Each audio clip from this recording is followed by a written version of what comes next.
Ei, pessoas, tudo bem com vocês? Eu sou Luciane, sejam muito bem-vindos ao meu canal. Aqui todos os dias a gente faz um estudo mais aprofundado sobre as realidades do mundo espiritual, sobre a vida após a morte, mas principalmente, sobretudo, tudo isso que a gente estuda é para estudar evolução moral e reforma íntima, como a gente pode se melhorar, como é que a gente pode usar o autoconhecimento para se tornar pessoas melhores, espíritos mais evoluídos, como é que a gente pode aplicar na prática as lições do Evangelho e dos outros grandes mestres que já passaram por aqui. Então, eu venho aqui sempre como aprendiz e com esse compromisso de estudar diariamente, que está sendo um remédio para a minha alma, eu venho aqui e me comprometo a gravar para vocês, mas nunca como a dona da verdade. Trago aqui baseada, eu interpreto baseado nas minhas experiências pessoais, baseada na minha bagagem, mas às vezes o que eu falo não faz sentido para você e está tudo certo. Aqui deixa aí nos comentários, a gente aprende uns com os outros. A verdade ela nunca é absoluta, a gente tem que aprender a trocar. Cada um que tem de melhor para que a gente possa criar um entendimento. Afinal de contas, está todo mundo aqui no mesmo barco, todos nós viemos com a benção do esquecimento, está todo mundo aqui, acredito que, exceto raríssimas pessoas que são espíritos evoluidíssimos, todo mundo aqui é endividado, todo mundo aqui está nessa luta para progredir, para melhorar, está todo mundo aqui no planeta Terra, isso já diz muito sobre nós. Então, vamos criar uma imensa rede do bem, vamos estudar, nos aprofundar, para que a gente possa fazer desse período de transição planetária mais suave para nós e para as pessoas ao nosso redor. Vamos deixar a nossa luz brilhar, para que a nossa luz brilhando, a gente impacte a vida das pessoas ao nosso redor. Porque lembrem-se, nós somos frutos do meio, o meio nos influencia bastante, mas a gente também influencia o meio. Então, o Evangelho nos convida para que a gente faça a nossa reforma íntima, para que a gente se transforme, para que a gente se regenere, para que a gente resista a todas essas influências que existem por aí, que nos desviam do caminho do bem, para que a gente possa impactar o meio. E não se iludam, aqui na Terra, nós somos humanos, a gente é muito mais tendente ao mal do que ao bem, tanto é que os espíritos sempre falam, é preciso praticar o bem. O que a gente pratica? Quando ele pega um esportista, teve as Olimpíadas agora, eles praticam para poder se aperfeiçoar, para melhorar, porque se eles não praticarem, eles não têm aquela habilidade. Alguém que toca um instrumento musical, ele pratica para se aperfeiçoar. E por que a gente tem que praticar o bem? Para a gente se aperfeiçoar na arte de fazer o bem, porque é muito desvio, é muita sedução, é muita facilidade, comodidade.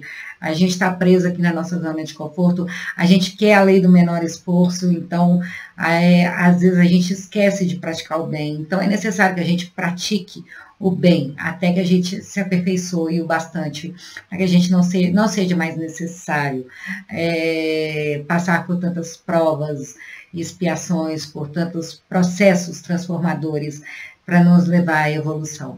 Então, hoje eu vou ler para a gente um texto do livro Fonte Viva, psicografado pelo Chico Xavier, pelo Espírito Emmanuel, e a lição é número 161, no esforço comum. Não sabeis que um pouco de... não é essa. Perdão.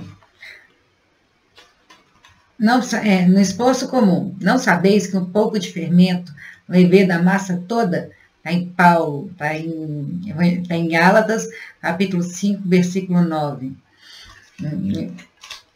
Esse texto é lindo, me perdoem aí dar uma rateada.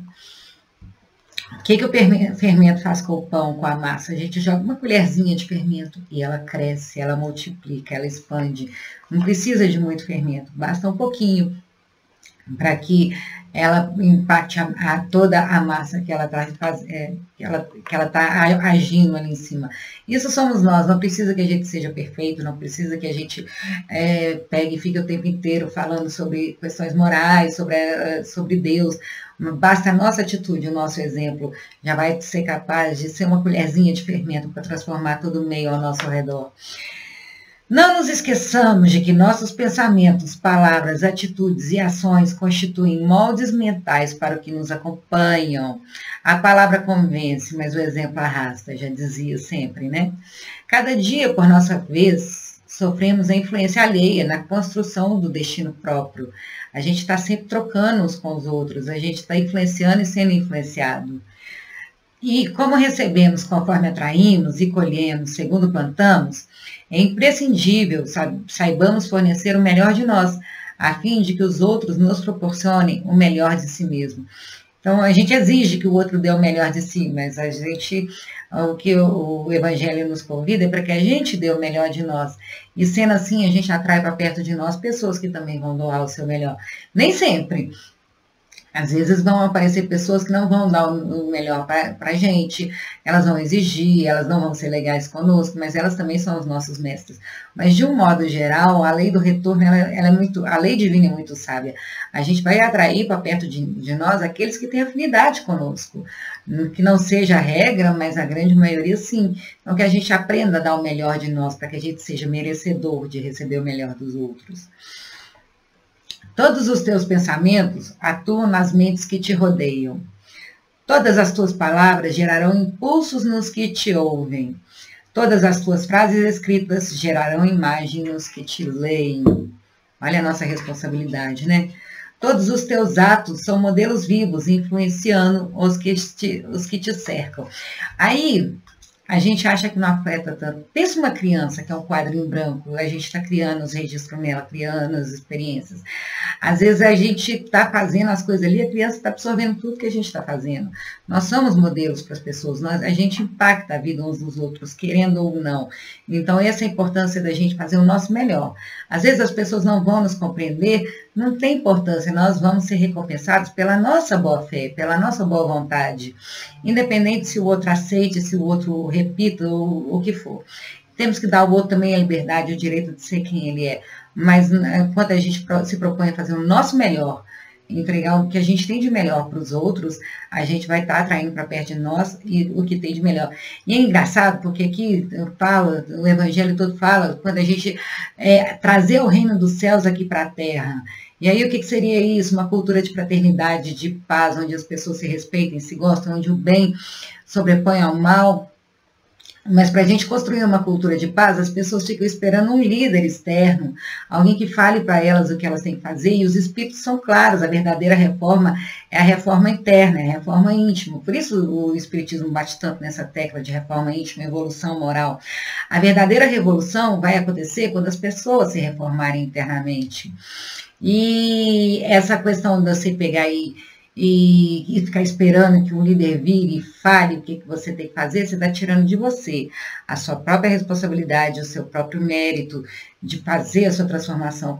E a gente se transformando, a gente impacta as pessoas ao nosso redor. Numa cultura de paz não existem protagonistas. A gente quer trazer o reino dos céus aqui para a terra, a gente quer construir uma cultura de paz, mas é importante entender, uma cultura de paz não existem protagonistas, não cabe um líder dentro de uma cultura de paz, porque é muito tênue. Para ele se virar um ditador, pouco custa, ou mesmo que ele não vire, vai que ele morre, as pessoas não vão saber o que tem que ser feito. É muito cômodo a gente delegar aos outros a tarefa que nos cabe. Então, numa cultura de paz, pensem o seguinte: o brilho de uma estrela só nunca será maior que o brilho de todas as estrelas juntas.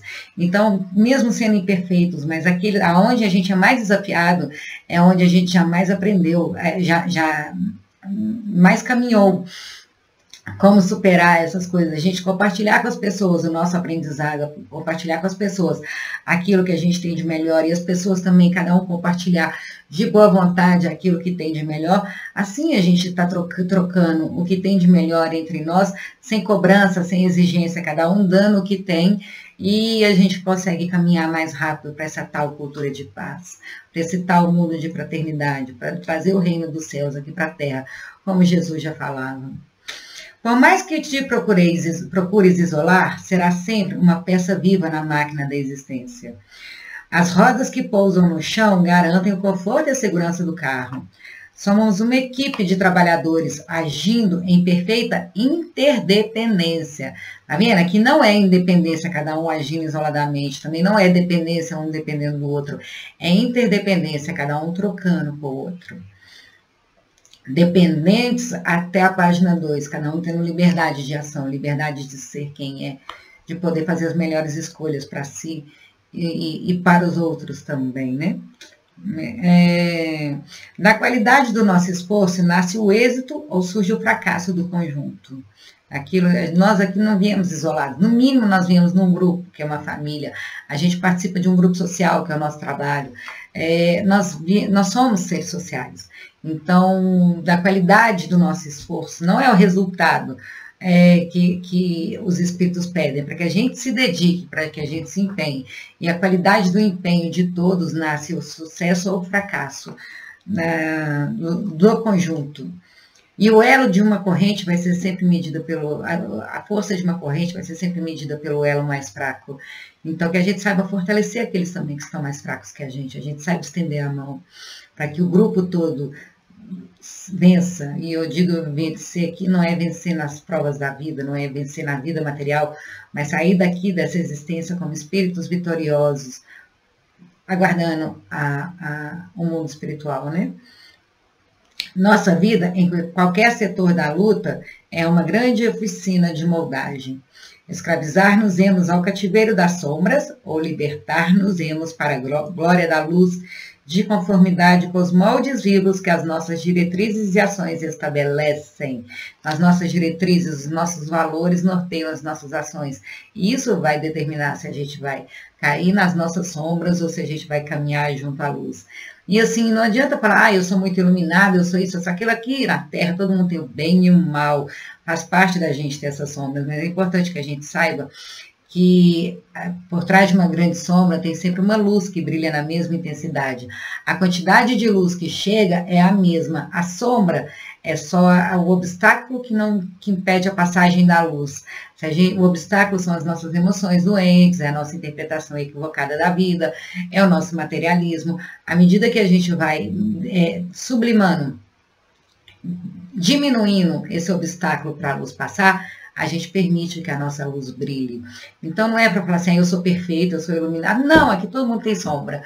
Mas que a gente entenda que a sombra que a gente reflete tem uma luz de mesma intensidade.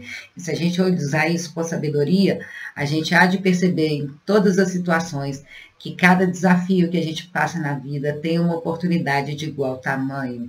Para quê? Para sublimar as nossas sombras, para tirar a densidade das nossas sombras, para que aquela luz que está incidindo sobre as sombras possa passar por elas e projetar e iluminar todo ao redor.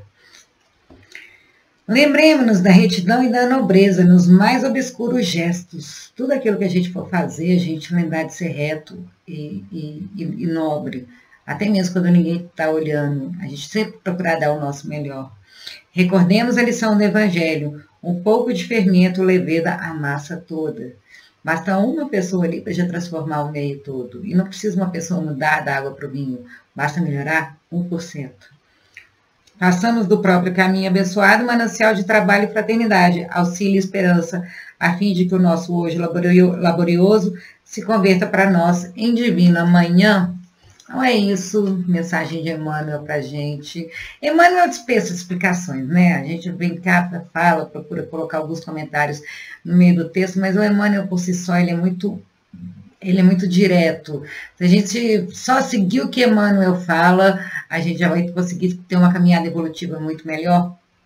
A gente procura interpretar, colocar em prática na nossa vida, nem tudo a gente consegue, mas a partir do momento que a gente vai estudando, a gente vai estar entrando em contato com esse conteúdo mais edificante e a gente vai assimilando as ideias. Então, a ideia aqui não é se cobrar para ser perfeito, mas estar em contato sempre com o conteúdo mais elevado, para que a gente vá se familiarizando e se acostumando a praticar o bem, a ser o bem, a enxergar as nossas sombras, mas não ter medo delas e não ser dominados por elas, mas entender cada dia que passa, cada desafio que surge, a gente trabalhar um pouquinho mais a nossa sombra, tirar um pouquinho de matéria da nossa sombra, afinal de contas, desencarnar é tirar a influência da carne.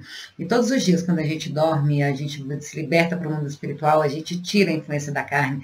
Toda vez que a gente passa por uma experiência que nos depura, a gente tira a influência da carne. Então, a ideia é tirar a influência da matéria das nossas sombras, para que a luz possa passar através de nós e que manifeste todo o brilho, todo o esplendor do nosso espírito para nós e para as pessoas que nos rodeiam.